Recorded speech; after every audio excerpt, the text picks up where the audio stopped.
This is an example of excitation-contraction coupling. The red arrow shows where the axon terminal is of the motor neuron. This neuron is going to stimulate muscle contraction. The black circle circles the neuromuscular junction, and that's where the neuron and muscle meet. The axon terminal widens out into the synaptic end bolt. The purple circles are called synaptic vesicles that are filled with acetylcholine.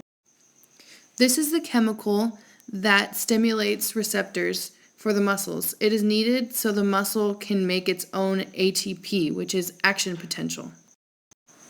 Calcium then floods the end bolt and they trigger the acetylcholine, so it is released outside of the cell into the synaptic cleft, which is the space between the muscle cell and the end bolt.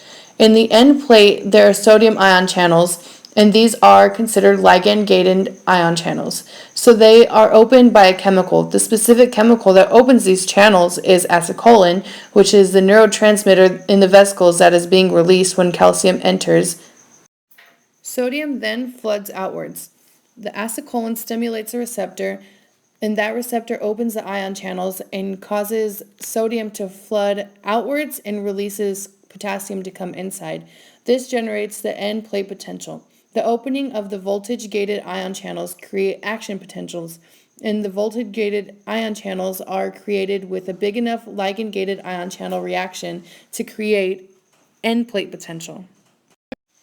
This travels down the sarcolemma, and the sarcolemma has deep drops called T-tubules.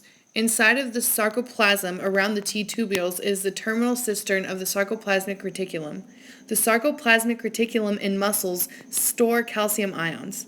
If energy is flowing, it flows down the sarcolemma and opens the voltage-gated ion channels that release calcium into the sarcoplasm of the muscle cell. When calcium leaves, it then binds to troponin. When they stick together, they are covering the binding sites. Because of that, trimopazine has to move and change shape so the binding sites are exposed. In order to change its shape, first the myosin head attaches to actin, forming a cross bridge. Phosphate goes out, and the myosin then changes shape to pull actin in. New ATP attaches to the myosin head and rotates towards the sarcolemma, causing a power stroke, while the cross bridge then deattaches. ATP splits up into ADP and phosphate, while myosin triggers its high energy conformation. All of that caused the nerve stimulation to stop, and actin is removed from the receptors.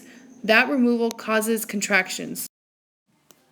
In order to stop contractions and relax, the sarcoplasmic reticulum absorbs the calcium back in, and everything goes back to its original shape with ATP, and the process is repeated.